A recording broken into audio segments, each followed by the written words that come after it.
What's going on, guys? Welcome back to the channel. Welcome back to the vlog. Never any lack of excitement from your face, right? Hey guys, what's going on? We are back. We're actually back in the US and we are really excited because we have good news. Most of our trip to Mexico was like medically infused because I had a lot of female reproductive system things that I had to clear up, and that is a part of the news, which you guys can already see from the title. But in this video we're gonna be doing a bunch of random stuff. For example, I want to make sorrel. What the hell was that? You saw that? That was a helicopter bug. By the way, since we're back in the US, we're safe, so thank you guys for your concerns. We are doing just fine. Guess what? Mexico was probably safer than where we are in the US. But yeah, we're back at my parents' house for now, and there's a lot of wildlife out here. So oh yeah, as you can hear by that dog. Anyway. But before we get into it, we want to say big thanks to Bright Sellers for sponsoring a portion of this video, but more on that later, and we definitely need Bright Sellers for the celebration, so stay tuned for that. The reason that I am, like, I guess stimulated to make sorrel right now is because we've been drinking what they call agua de Jamaica all over in Mexico, and I realized that it tasted a little bit different from the sorrel that I'm used to in Jamaica. So we decided to get some sorrel and replicate it, boil it down, ask my parents what to do because I've never made sorrel before, and it's a very easy process actually. Yeah. I asked my mom her version, and I'm gonna ask my dad his version, and I'm gonna combine the two and see which one I like the most. Feel free to leave your version down in the comments.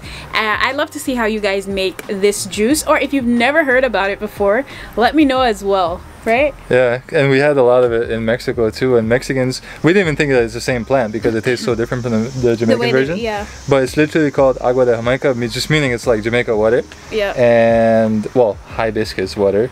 But yeah, let's go call Glenn, check in with him, and then see what my dad thinks. And then we'll go to the store and get some for ourselves. So I was wondering how you make your sorrel. Remember the taste when the water boil up? Yeah. Just wash them off. First tonight and lock it down and make it dry.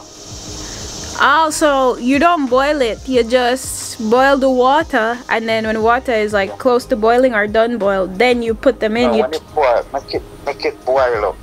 So we're boiling it. Them. Oh, okay. Yeah. Alright. Cause I was. You have ginger? Yeah, I'm gonna buy ginger too. I'm gonna buy it right now actually. And if you have a couple of pimento seed, like a pimento berry, dry one, you can drop it. Oh, okay. Because if you make it boil up too much, you have to taste the boiling night. So just when it start boil up, you wash them off, drop them in and cover it.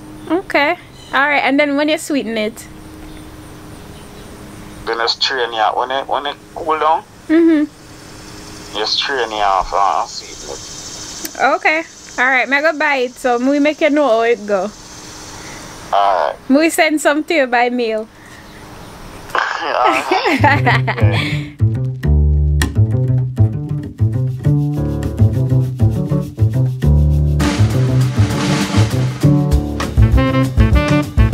The moment we walked in here, I feel like we're right back in Latin America because I see everybody speaking Spanish, and all the products look like they're from Mexico or Guatemala again. So I was wondering what the hell is happening.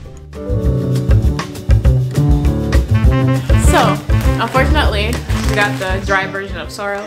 I'm used to eating or drinking, not eating, the fresh fruit. So I realized that I think the Mexican sorrel tastes different from our version because we make it from the fresh fruit and they make it from the dried fruit because they have to transport the sorrel from the source to Mexico, so they had to dry it to figure out how to get it there. But yeah, this is it. Apparently they boil it for 5 minutes. I can't really use the method that my parents suggested because it's just a different type. So I'm boiling the water now. Maybe if I do it the way my parents suggest, then it will come out the way that I like it. You could just try it, right? Only one way to find out. Okay.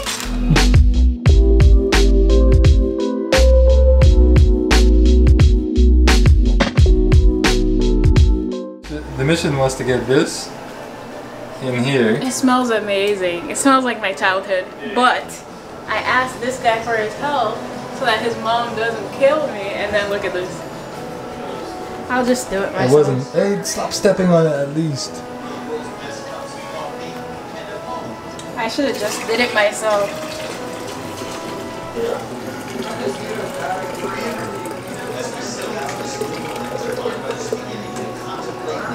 That's how you pour something. Are you proud of yourself?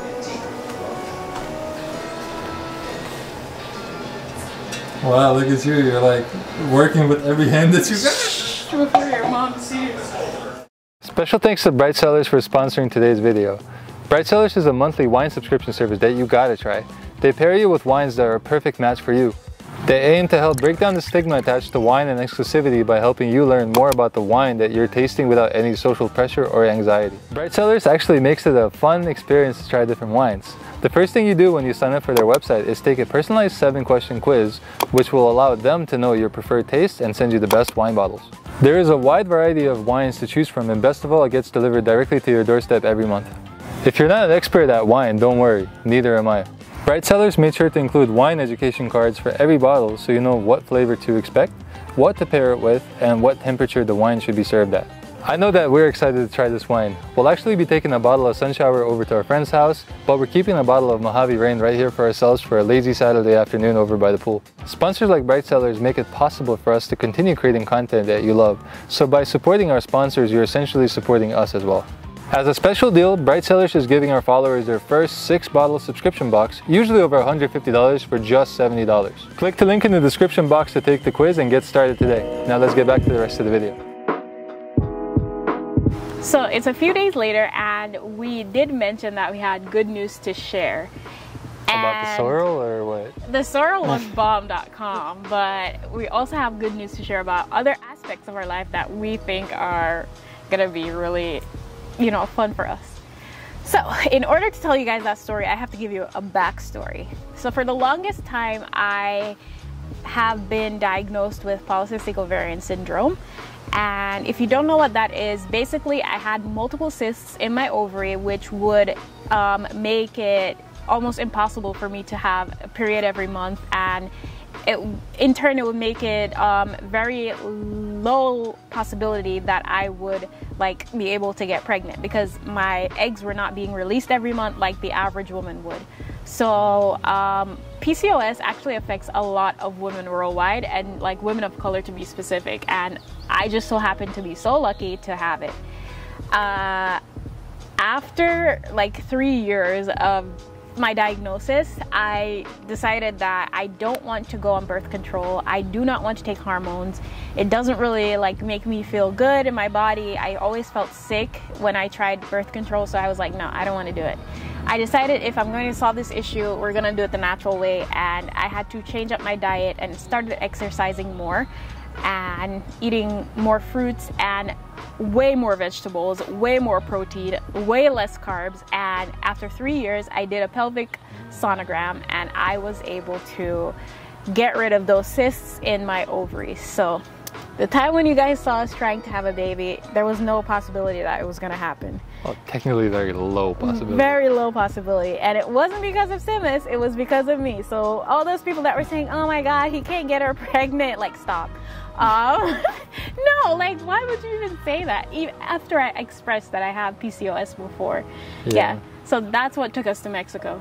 Yeah, so I think it's important to understand how, I don't want to say severe the situation is, because a lot of women have it and just live regular lives with it. Right, but right. In terms of a fertility journey, it was imminent that we actually get expert help.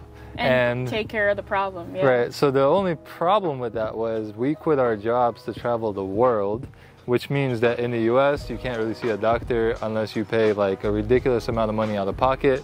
And or go on government benefits. Oh yeah, or go on some government benefits or something, which we also weren't really interested in doing because we're traveling the world. Right. So we decided to make Mexico one of our first stops because we've already been there. We had a little bit of experience with their healthcare system. We know it's pretty affordable and the quality is really good. So we decided to go to the same doctor that we went to 2 years ago for you, and we really liked her. And then when we realized, when we realized that there's actually a bit of a more serious problem, that was one of the first people I thought of, that we should go there because you were really comfortable with her and she was very professional in what she does. So before leaving the US, we kind of found out that if I didn't get surgery like immediately, within a few years I developed cervical cancer, which is just insane. We went through a lot and we're gonna make a separate video on that. So it was in Mexico that I actually got the surgery to like reverse the cancerous situation that was going on. But if we didn't do any of that or get any of this in order, we could never ever think of having a baby today. Yeah, I mean, it's like a life or death situation eventually, and it was like, when we found out that's what we had to do, like literally all the plans that we had, because we had like Asia planned, like tickets booked and everything. I'm like, listen, we'll cancel everything. If we have to move to Mexico for like a year to fix this, we're gonna do that. So now we did the procedure in Mexico, and within 6 months we have to go back to Mexico to actually make sure that everything is progressing in the right way. So the fact that we didn't have a baby when we were trying to get pregnant is an amazing thing, because I found out that I was not in my healthiest state to be able to do that. So I feel comfortable sharing this because I know that a lot of women that watch me are people of color or women of color, and PCOS really does affect the people of color community. So if you guys are having issues with PCOS and you are able to conceive, congratulations. I know it was not an easy route, but if you're still in the process trying to conceive with PCOS, I would say please get your health in order first before you try to go down that route. I don't like pills. I don't like not natural ways of doing things, so I went the harder route. I didn't use hormones to regulate myself and to get my period every month. I went in the gym and I exercised and I ate only vegetables mostly. Well, with a few cheat days here and I had there. many cheat days, but greedy days. it was a process and it was a journey, and we are happy to be able to celebrate today because it was hard. It was not easy. And I'm so lucky to have Simas by my side, because a lot of times I felt like I was already dead, but he revived me. It was like, oh, if if I'm not around any longer, then maybe you could go here and find yourself a nice wife. I'm like, shut your mouth, please. Like, you're not dead. And she's over there crying her eyes out, which I understand. I mean, like, it's really difficult for me too, but like, if she's crying, then I have to be there to support her and figure this kind of thing out, because we have to think outside the box, right? We basically had a lot of really tough days, like especially off camera, and I'm okay with that because you guys don't necessarily need to see us going through like emotional distress. But basically the goal was to figure things out and think outside the box. And if you are one of those people that's kind of in that position too, we encourage you guys to do the same thing, because like for us to go to Mexico, it's not really a difficult trip, but it's something you have to consider if you're not getting the help where you live. Right. And I'm so glad that we actually made that decision, because I'd recommend that lady to any woman. Like if my mom had these issues or like anything feminine like that, I would tell her, Mom, hop on the plane, go to Mexico and see this woman. Yep. And I think that there is a lot of stigma attached to like getting professional healthcare outside of the US. We think that our doctors here are the best, which they probably very well are, but there are still good doctors that are outside of the US. I'm not saying go to Mexico and go to any clinic. Of course. Find somebody that's reputable and someone that will treat you well and also not overcharge you. We paid like a fraction of the price for the procedure that I got, as if we would have paid it in the US, it would have been like, it would be crazy. It would be like a down payment damage. It would be down payment on the house, basically. Yeah, so we were able to get the procedure done. I feel great afterwards, and we didn't break the bank. So we would recommend this doctor to anyone at any time, and we are just happy that we were privileged enough to be able to go seek it out somewhere else, and that I didn't die. And Mexico was pretty awesome anyway. And we had fun eating tacos. Right, it's not just a medical destination where you sit in a hotel, go to see your doctor, and that's it. No, we were outside having a great time and making the best of the situation that we had. Because Mexico originally wasn't really the first destination that we planned to go to when we decided to travel. Yeah. But it ended up being a great choice, so. Yeah, and we enjoyed it. And like I said, I'm just glad. I'm just happy to have this guy supporting me. He found a doctor, he planned everything, he scheduled the operation.